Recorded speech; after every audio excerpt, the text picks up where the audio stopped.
बिस्मिल्लाहिर्रहमानिर्रहीम। अस्सलाम वालेकुम dear students. BSc math .NET में प्रोफेसर ज़ुहैब अपनी नई लेक्चर के साथ, नई वीडियो के साथ आपके साथ है। आज की इस क्लास में हम कपल का कॉन्सेप्ट समझने की कोशिश करेंगे। कपल से क्या मुराद है? डिक्शनरी में इसके मतलब हमें पता है, इसका मतलब क्या हो सकता है कि ये पेयर को कहते हैं।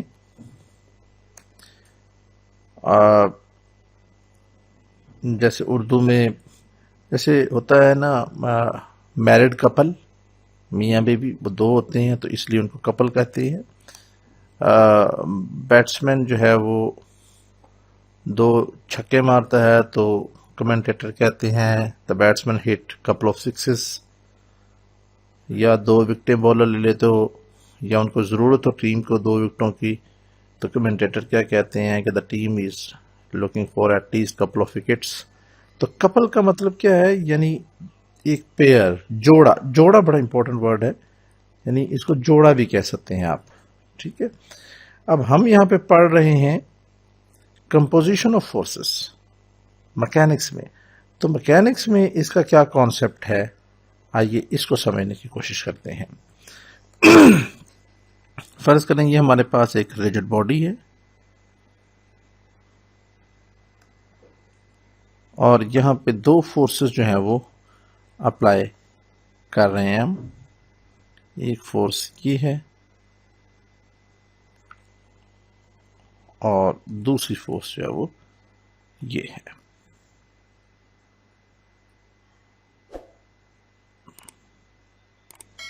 ठीक है जी, तकरीबन मैंने कोशिश की है इनको पैरेलल रखने की, क्योंकि ये बड़ा ज़रूरी है कि ये दोनों फोर्सेस पैरेलल हों। तो इस फोर्स का नाम आप रख लें P। ये पॉइंट A पे एक्ट कर रही है, इसका नाम आप रख लें -P, और ये पॉइंट B पे एक्ट कर रही है। अब इन दोनों फोर्सेस को ज़रा गौर से देखें। इनके अंदर तीन खसूसियात हैं। ठीक है, एक ये फोर्स और ये फोर्स, ये देखें तो ये इक्वल नज़र आ रही हैं, तो इनको मैंने लिखा इक्वल। दूसरी चीज़, ये फोर्स पॉइंट ए पे एक्ट कर रही है, ये पॉइंट बी पे एक्ट कर रही है। गोया इनका पॉइंट ऑफ एक्शन जो है, पॉइंट ऑफ एप्लीकेशन जिसे कह रहे हैं आप, वो डिफरेंट है। और ये फोर्स और इस फोर्स दोनों पैरेलल हैं, तो हमने इस पे लिख दिया कि पैरेलल फोर्सेस हैं। पैरेलल का मतलब है कि ये नॉन कोलिनियर हैं। ठीक है जी, जो मैंने कहा था कि इनका पॉइंट ऑफ एप्लीकेशन डिफरेंट है, एक ही लाइन पे नहीं है। ये ए पे एक्ट कर रही है, ये बी पे एक्ट कर रही है, तो नॉन कोलिनियर। यहां से हमने इसको क्लियर कर दिया। तीसरी चीज इनमें एक और भी है, ये डायरेक्शन P इस तरफ जा रही है, ये फोर्स, ये वेक्टर इसकी डायरेक्शन ऑपोजिट है, तो हम इसको कह सकते हैं कि ये अनलाइक फोर्सेस हैं। अनलाइक का मतलब क्या होता है? डायरेक्शन इनकी ऑपोजिट है एक दूसरे से। तो ये जो दो फोर्सेस हैं, फोर्सेस क्या हैं? दो, कपल। इन दो फोर्सेस का जोड़ा, उसके अंदर अगर ये तीन खसूसियात होंगी, तीन कैरेक्टरिस्टिक्स होंगी, कौन कौन सी? Both the forces should be equal, both the forces should be parallel, and both the forces should be unlike. तो ये एक कपल बना देती हैं उस रिजिड बॉडी के ऊपर। तो इसको हम कहते हैं ये कपल है, और इसकी डेफिनेशन में आप यहां पे लिख देता हूं। टू इक्वल, पहली चीज। दूसरी पैरेलल, एंड तीसरी अनलाइक। ये तीन कैरेक्टरिस्टिक्स आपने याद रखनी है। Unlike forces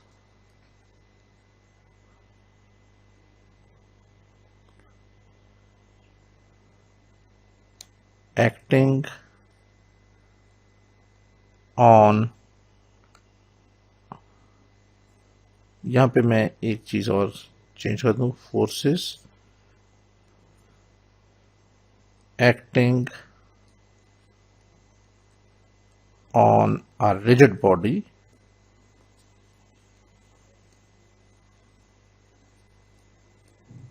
form a couple।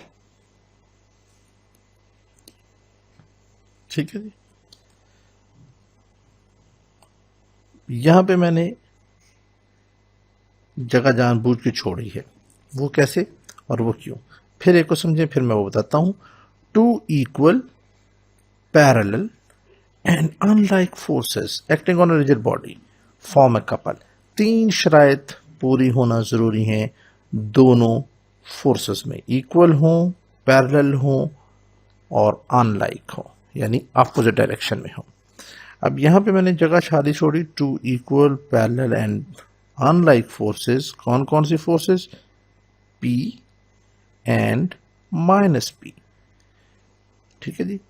Acting on a rigid body form a couple, और इस कपल को आगे हम डिनोट कैसे करते हैं वो यहां पे लिख देते हैं, तो हमारी डेफिनेशन कंप्लीट हो जाएगी। कपल को हम डिनोट करते हैं फोर्स, दोनों फोर्सेस बन लिख के, दरमियान में इनके कॉमा होगा, ऊपर उनके वेक्टर नोटेशन होगी, और इनको हम ब्रैकेट में, इस छोटी ब्रैकेट में डिनोट करेंगे, तो ये एक कपल को जाहिर करेगा। ठीक है जी। तो अब ये हमारी डेफिनेशन कंप्लीट हो गई। Two equal parallel and unlike forces P and minus P acting on a rigid body form a couple P1 minus P। अगर यहां पे फोर्सेस F होती तो फिर उनका कपल यूं हम लिखते, F minus F, vector notation, और उनके उसके ऊपर ये ब्रैकेट। ठीक है जी। तो याद रखें, ये हमारा कॉन्सेप्ट है कपल का। जब भी, एक बहुत इंपॉर्टेंट बात बताने जा रहा हूं, कि जब भी कोई कपल किसी रिजिड बॉडी के ऊपर एक्ट करेगा तो वो body with respect to a fixed point rotate करेगी, एक फिक्स पॉइंट के अबाउट वो रोटेट करेगी। बल्कि मैं ये लिख देता हूं, very important note, when a couple acts on a rigid body,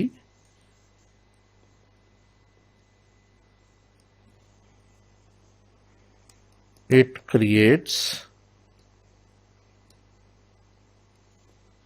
a rotation about a fixed point।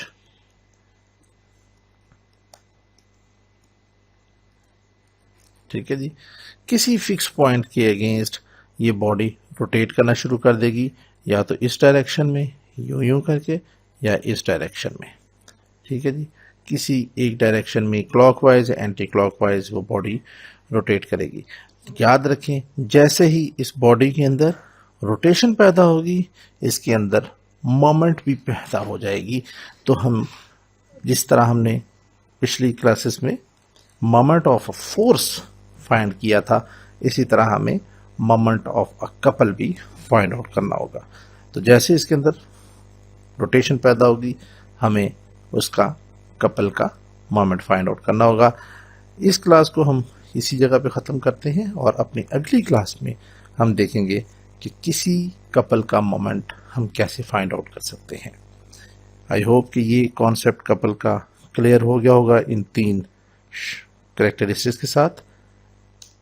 ये बड़ा ज़रूरी था इसको समझना। जब अगर आपको ये चीज़ समझ में आ गई तो इंशाल्लाह आपको अगली चीज़ें जो कपल से मुतल्लिक आने वाली हैं, थ्योरम्स हैं, वो समझना ज़्यादा आसान हो जाएगा। इंशाल्लाह मिलते हैं अपनी अगली क्लास में। अल्लाह हाफ़िज़।